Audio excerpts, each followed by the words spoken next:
అందరికీ నమస్కారం. ప్రపంచంలో మనం ఎక్కడ చూడని విధంగా రాముల వారి కళ్యాణం ఒంటిమిట్టలో జరుగుతుందండి. ప్రత్యేకించి రాత్రి వేళల్లో జరగడానికి గల విశేషాలు, ఎందుకంటే భద్రాచలంలో అలాగే మిగతా రామాలయాలు అన్నింటిలో మనం చూస్తూ ఉంటాము. చైత్రశుద్ధ నవమి రోజు కళ్యాణం జరిపిస్తారు మధ్యాహ్నం సమయంలో సరిగ్గా 12 గంటలకు. కానీ ఒంటిమిట్టలో మాత్రమే పౌర్ణమి గడియల్లో కళ్యాణం జరిపిస్తారు. దీనికి గల కారణం ఏంటి, అలాగే ఒంటిమిట్ట రామాలయ విశిష్టత గురించి కూడా తెలుసుకుందాం. మనతో పాటు ఉన్నారు ఒంటిమిట్ట కోదండ రామాలయం అర్చకులు శ్రవణ్ కుమార్ గారు. వారితో మాట్లాడదాం. గురుగారు నమస్కారం అండి. నమస్కారం. ఓం శ్రీ కోదండరామస్వామి నమః. ఒంటిమిట్ట ఏకశిలా నగరము, శ్రీ కోదండరామస్వామి దేవస్థానము, తిరుమల తిరుపతి దేవస్థానము. త్రేతాయుగంలో అయోధ్య నుంచి శ్రీ సీతారామలక్ష్మణులు ముగ్గురు కలిసి వనవాసానికి యొక్క ప్రాంతానికి వచ్చారు. అప్పుడు ఈ ప్రాంతంలో శృంగియక్క మహర్షి, మృకుండ మహర్షి ఇద్దరు ఋషులు యజ్ఞయాగాదులు చేస్తుండే వారి ప్రాంతంలో. వారికి రాక్షసులు వచ్చి అడ్డుపడుతూ ఉంటే రాముల వారిని ప్రార్థిస్తే రాముల వారి ప్రాంతానికి వచ్చి యాగానంద రక్షించి ఆ ఋషులకి స్వామి దర్శనమిస్తారు కోదండరామ అవతారంలో. అందువల్ల స్వామివారికి ఇక్కడ కోదండరామస్వామి పేరు. ఇక్కడ గర్భాలయంలో ఆంజనేయ స్వామి వారు ఉండరు. ఎందుకంటే రాముల వారి యొక్క ప్రాంతానికి వచ్చేసరికి రాముల వారికి ఆంజనేయ స్వామి వారికి ఇంకా ఈ ప్రాంతంలో పరిచయం ఏర్పడలేదు. అందువల్ల గర్భాలయంలో స్వామివారి పాదాల చింతన ఇక్కడ ఆంజనేయ స్వామి వారు ఉండరు. తదుపరి గర్భాలయానికి ఎదురుగా అభిముఖంగా స్వామివారి భక్తుల సంజీవరాయ స్వామి ఉంటారు.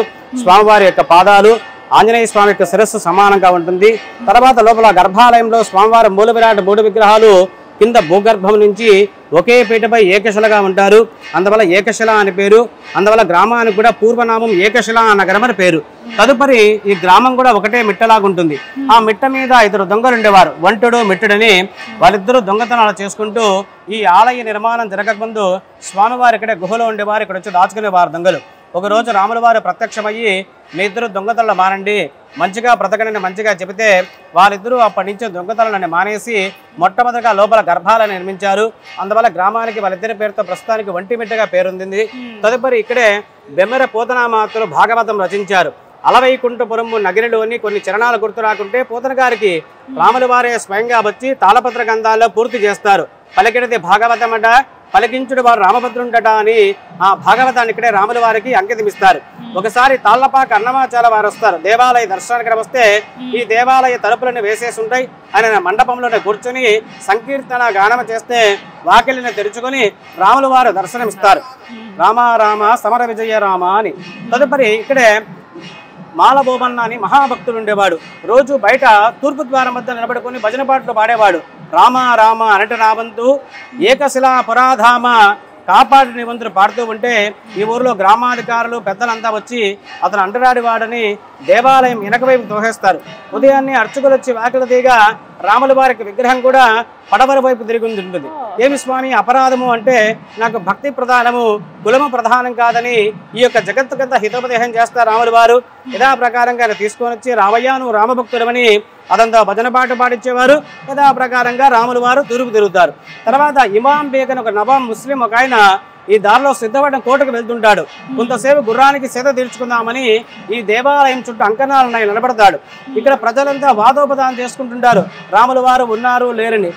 ఆ నవాబు వాళ్ళ దగ్గరికి వెళ్ళేసి ఏమయ్యా మీ రాముల వారు పిలిస్తే పలుకుతారా అంటే చిత్తశుద్ధితో పిలిస్తే తప్పకుండా పలుకుతానగా అప్పుడు దేవాలయ ద్వారాలన్నీ గట్టిగా వేసేసి గట్టిగా తూర్పు ద్వారం నుంచి రామ రామ రామ అంటే లోపల గర్భాలయం నుంచి ఓ ఓ అనే శబ్దం వినపడిందని రాముల వారు ఉన్నారని గ్రహించి స్వామివారి అభిషేకానికి భావిస్తారు. తర్వాత ఈ దేవాలయ ప్రసల ప్రాంతాల్లో సీతారామ లక్ష్మణ ముగ్గురు సంచరిస్తూ ఉంటే సీతాదేవి అడుగుతుంది రాముల వారిని, స్వామి ఇక్కడ వన్యప్రాణులకు జంతుజాలములకు ఆహారము నీరు ఎలా అడగ్గా సీతాదేవికి దాహంగా ఉందని గ్రహించి రాముల వారు బాణం వేస్తారు. అది రామతీర్థము. లక్ష్మణ స్వామి బాణమేగా లక్ష్మణ తీర్థమని 2 కులలు ఏర్పడాయి. తర్వాత ఇక్కడనే అయ్యలరాజు రామభద్రుడని అతను చిన్న పిల్లవాడికి ఉన్నప్పుడు వాళ్ళ తల్లిదండ్రులు బ్రహ్మోత్సవాలకు వస్తారు. బయట స్వామివారికి ఉత్సవాలు చూస్తూ ఆలయం లోపలే పిల్లవాడిని మర్చిపోతారు. ఆ పిల్లవాని కోసం రాత్రంతా వెతుకుతుంటారు. ఉదయాన్నే మళ్ళీ స్వామి దర్శనార్థం వచ్చి పిల్లవాని కోసం వెతుకుతుంటే లోపల మండపంలో అంతరాలయంలో నిద్రిస్తుంటాడు. ఆ పిల్లవాని చిక్కిలకంతా పాలగుర్తులుంటాయి. సీతాదేవి వచ్చి పాలిస్తుందన్నమాట. ఆ పిల్లవాడు పెద్దవాడై రామాభ్యుదయ కావ్యాన్ని రచిస్తాడు. ఆయన అష్టదిగ్గజాలు కవి. తర్వాత ఇక్కడే ఆంధ్ర వాల్మీకి అని వావులకొన సుబ్బారావు గారు సంస్కృతంలో రామాయణాన్ని యథాతథంగా ఆంధ్రంలోకి తెలుగులోకి రచించి ఎన్నో గ్రంథాలు రచించి ఈ దేవాలయ యోధనంతా చేశారు. తదుపరి ఈ ఆలయ నిర్మాణం వచ్చి 11వ శతాబ్దంలో చోళరాజు కాలంలో ఈ ఆలయ నిర్మాణం జరిగింది. ఇది భద్రాచలం కంటే 600 సంవత్సరాల ముందు దేవాలయము, రెండవ అయోధ్య. తదుపరి స్వామివారికి విశేషంగా చైత్రశుద్ధ అష్టమి నుంచి చైత్ర బహుళ తదియ వరకు స్వామివారి యొక్క వార్షిక బ్రహ్మోత్సవాలు అంగరంగ వైభవంగా తిరుమల తిరుపతి దేవస్థాన ఆధ్వర్యంలో పాంచరాత్ర ఆగమ శాస్త్ర ప్రకారంగా జరుగుతూ ఉన్నాయి. దానిలో భాగంగా మనకు విశేషంగా స్వామివారికి మొదటి రోజున శేషవాహనము, రెండవ రోజున హంసవాహనము, మూడవ రోజున సింహవాహనము, నాలుగవ రోజున హనుమ సేవ, ఐదవ రోజున గరుడ సేవ, ఆరో రోజున స్వామివారి యొక్క కళ్యాణ మహోత్సవం. అలా ఎందుకంటే మనకు పౌర్ణమికి ముందు చతుర్దశి రోజున స్వామి యొక్క కళ్యాణ మహోత్సవం జరుగుతుంది. మనకు త్రేతాయుగంలో రాముల వారి యొక్క జననం జరిగినప్పుడు సకల ముక్కోటి దేవతందరూ ఆయన జననాన్ని చూస్తారు. ఒక్క చంద్రుడు మాత్రం చూడలేక బాధపడుతుంటే రాముల వారు ఒక వరం ఇస్తారు. ఆ వరం మేరకే రాముల వారి పక్కనే చంద్రుడు పెట్టుకొని రామచంద్రుడిగా పేరొందాడు. తదుపరి రాముల వారి కళ్యాణం కూడా త్రేతాయుగంలో అది కూడా ఉదయాన్నే జరుగుతుంది. దానికోసం కూడా బాధపడుతుంటే రాముల వారికి మరొక వరం ఇస్తారు. ఆ వరం మేరకే ఈ యొక్క ఒంటిమిట్ట ఏకశిలా నగరంలో చతుర్దశి పౌర్ణమి గడియల యందు స్వామివారి యొక్క కళ్యాణ మహోత్సవం జరుగుతుంది. తర్వాత ఇక్కడ విశేషం ఏంటంటే మనకు రాముల వారి కళ్యాణోత్సవం ముందు త్రేతాయుగంలో రాముల వారు శివధనుసును విరిచారు. దాన్ని శివదరుభంగం అంటాం. ఆ యొక్క ఉత్సవం మనకు ఒంటిమిట్ల ప్రత్యేకంగా జరుగుతుంది. కళ్యాణోత్సవం రోజున ఉదయాన్నే శివధనుపుకి అలంకారం జరిపి ఆ యొక్క ఉత్సవం జరిపి సాయంకాలం ఎదుర్కోలు జరిపి రాత్రి వేళ యందు చంద్రుడి యొక్క సమక్షంలో స్వామివారి యొక్క కళ్యాణ మహోత్సవము అత్యంత వైభవపేతంగా చంద్రుడి యొక్క సమక్షంలో స్వామి యొక్క కళ్యాణ మహోత్సవం జరుగుతుంది. తదుపరి రథోత్సవము, తదుపరి స్వామివారికి అశ్వవాహన సేవ, తదుపరి పూర్ణాహుతి, చక్రస్నానము, పూర్ణాహుతి, తదుపరి పుష్పయాగంతో స్వామివారి యొక్క వార్షిక మహోత్సవాలు ముగుస్తాయి. చాలా ప్రత్యేకం కదండి ఇప్పుడు ఉన్నటువంటి రామాలయాలన్నింటిలో ప్రత్యేకం, అతి పురాతనమైనది కూడా. మొత్తం మనం భారతదేశంలోనే ఒక విశ్వంలోనే అత్యంత ప్రాచీనమైన దేవాలయము ఒక రామాలయము, ఈ కోదండరామ దేవాలయము. చాలా అయోధ్య తర్వాత రెండవ అయోధ్య అని పేరుగాంచిన దేవాలయము. ఈ యొక్క మూర్తులు మన గర్భాలయం నుంచి భూమి నుంచే స్వయంగా వెలిసింది ఒకటే రాయి, దాని ఏకశిలగా ఉందన్నమాట. స్వామివారు సీతారామ లక్ష్మణులు స్వామివారి కూడా గర్భాలయంలో మూర్తి కూడా ఇప్పుడు రాయి కాదు, మనకు చాలా కుంకుమూరణంతో ఉన్నది స్వయంగా మూర్తి. మన సాలగ్రామం ఏ విధంగా ఉంటుందో ఈ విధంగా కుంకుమూరణంగా ఉంటుంది స్వామివారు. అలా చక్కగా నిలబడి ఉన్నారు. స్వామివారు మనకు స్వయంగా ఉన్నట్టుగానే ఉంటుంది. మనకు సీతారామ లక్ష్మణులు స్వయంగా అక్కడ ఉన్నట్టుగానే మనకు అనిపిస్తూ ఉంటుంది. అంతే త్రేతాయుగం నుంచి స్వామివారి యొక్క మనకు జాంబవంత యొక్క ప్రతిష్ట, త్రేతాయుగంలోనే ఏకశిలకు జాంబవంతుల వారు ప్రాణప్రతిష్టాపన చేశారు. తదుపరి స్వామివారికి అర్చనాది కార్యక్రమాలంతా దేవాలయ నిర్మాణం నుంచి జరుగుతున్నాయి అన్నమాట. 11వ శతాబ్దం నుంచి స్వామివారికి విశేషంగా బ్రహ్మోత్సవాలు, నిత్యోత్సవాలు, మాసోత్సవాలు, పక్షోత్సవాలు, సంవత్సరోత్సవాలన్నీ 11వ శతాబ్దం నుంచి స్వామివారికి ఉత్సవ కైంకర్యాలన్నీ జరుగుతున్నాయి. కళ్యాణం చాలా ప్రత్యేకం అండి. ఇంకా సంవత్సరం పొడవునా ఇంకా ఎటువంటి కార్యక్రమాలు జరుగుతాయి ప్రత్యేకంగా? ప్రతి యొక్క స్వామివారికి విశేషమైన కార్యక్రమాలు ఉన్నాయమ్మా. ప్రతి శనివారం స్వామివారికి ఉదయాన్నే 6 గంటలకు స్నపన దినమంజన ఉంటుంది మూలమూర్తులకి. అలాగనే ప్రతి పౌర్ణమికి స్వామివారికి కళ్యాణ మహోత్సవం ఉంటుంది. అలాగనే ప్రతి ఆదివారం స్వామివారికి స్వర్ణ పుష్పార్చన సేవ ఉంటుంది. తదుపరి విశేషమైన పర్వదినాల్లో స్వామివారికి ఉత్సవాది కార్యక్రమాలు అత్యంత వైభవంగా జరుగుతూ ఉంటాయి. ఇక్కడ చాలా సంతోషం అండి. స్వామిని దర్శించుకోవడం ఒక మహద్భాగ్యం. అలాంటిది మీరు ఎన్ని సంవత్సరాలుగా ఇక్కడ అర్చకత్వం వహిస్తున్నారు? దాదాపుగా 15 సంవత్సరాల నుంచి అర్చకత్వం చేస్తున్నానమ్మా.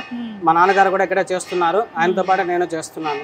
ఒక మాట అడుగుతాను, చెప్పండి. మీకు కలిగినటువంటి నిదర్శనాలు ఏవైనా రామయ్య ఏమైనా చూపించారా? నిదర్శనాలంటే చాలా ఉన్నాయమ్మా, చెప్పుకోదగ్గవి.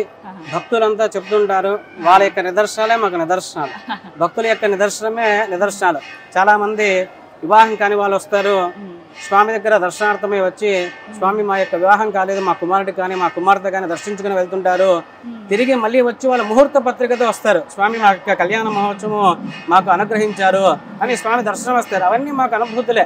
అలాగనే సంతానం కోసం వస్తారు, అమ్మవారిని దర్శించుకోవడం కోసం. ఇక్కడ లోపల ప్రత్యేకంగా సంతాన వేణుగోపాల స్వామి ఒక ఉత్సవమూర్తి ఉన్నారు. ఆయన దర్శించుకోవడానికి అనాథనీయంగా వస్తుంటారు, ఆయన దర్శించుకుని వెళ్తుంటారు సంతానం కోసం వచ్చేవాళ్ళు. అలా వాళ్ళు దర్శించుకొని మరలా సంతానంతో తిరిగి వస్తారు. అప్పుడు చెప్తారు, అవన్నీ మాకు అనుభూతులే. స్వామి యొక్క కళ్యాణోత్సవానికి ప్రతి ఒక్కరికి వివాహం కోసం ప్రత్యేకంగా వస్తారు, అది వివాహానికి సంబంధించి. అలాగనే పుత్ర సంతానము లేదా సంతానం కోసమని ప్రత్యేకంగా సంతాన వేణుగోపాల స్వామి ఉన్నారు, ఆ సంతానం కోసం స్వామి దర్శించుకుంటారు. తిరిగి మళ్ళీ భక్తులు వచ్చి ఆ యొక్క ఫలితం పొందిన తర్వాత స్వామి దర్శనార్థమే వస్తారు. అవన్నీ మాకు అనుభూతిగానే ఉంటాయి. భక్తుల యొక్క అనుభూతులే మాకు ప్రత్యేకంగా స్వామి యొక్క అనుగ్రహం. చాలా సంతోషం అండి. ఆయన అనుగ్రహం అప్పటి నుంచి ఉంది. ఎప్పుడైతే ప్రతిష్ట గావింపబడిందో అప్పటి ఏదో ఒక రూపంలో ఆయన చూపిస్తూనే ఉన్నారు దర్శనాలు. చాలా సంతోషం అండి. చాలా చక్కగా వివరించి చెప్పారు. నమస్కారం.